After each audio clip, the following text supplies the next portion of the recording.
Amateur scientists discover galactic bubbles. Presented by Science at NASA. Our galaxy gets its name from a luminous band stretching across the sky on warm summer nights. Innumerable stars in spiral arms blend together to form a milky river of light that literally cuts the heavens in two. Ancient Greeks called it the Milky Circle, or in classical Latin, Via Lactea, the Milky Way. Modern skywatchers might have found a better name, though: Dom Perignon. A team of more than 35,000 amateur scientists have been looking through images taken by NASA's Spitzer Space Telescope, and they have discovered more than 5,000 bubbles in the disk of our galaxy.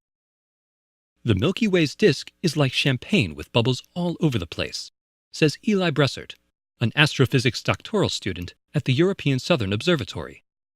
Bressert is a professional astronomer who has been analyzing data from the Milky Way project, which harnesses the power of citizen scientists to explore space. Computers can find these kinds of structures, but none can yet match the power of the human eye, notes Robert Simpson of Oxford University, principal investigator of the Milky Way project. Humans are particularly good at noticing the wispy arcs, partially broken rings, and circles within circles of overlapping bubbles in the crowded galaxy. The Milky Way project taps into the wisdom of crowds by requiring that at least 5 people flag a potential bubble before adding it to the catalog. We have plans to try and use data from the Milky Way project to help train computers to perform this task better, adds Simpson. Interstellar bubbles are a sign of star formation. Fast-moving winds from young, hot stars blow bubbles into the surrounding gas and dust from which they are formed. Because stars are born in groups, the bubbles tend to crowd together, overlapping in ways that can trick computers. People, on the other hand, are finding more bubbles than researchers thought possible. These findings make us suspect that the Milky Way is a much more active star-forming galaxy than previously thought, says Bressert. Spitzer is an infrared telescope that can see long distances through the dusty plane of the Milky Way.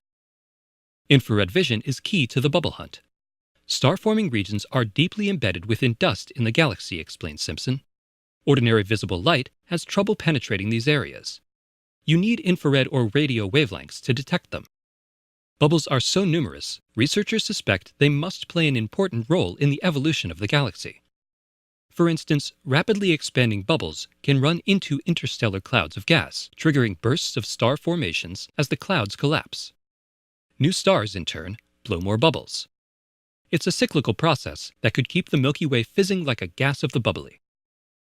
Curiously, the center of the Milky Way seems to be fizzing less than it should.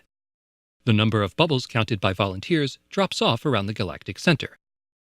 We would expect star formation to be peaking in the galactic center because that's where most of the dense gas is, says Bressert. This project is bringing us lots of questions. Anyone who would like to help find the answers can join the Milky Way project at milkywayproject.org. For more news of galactic importance, please visit science.nasa.gov.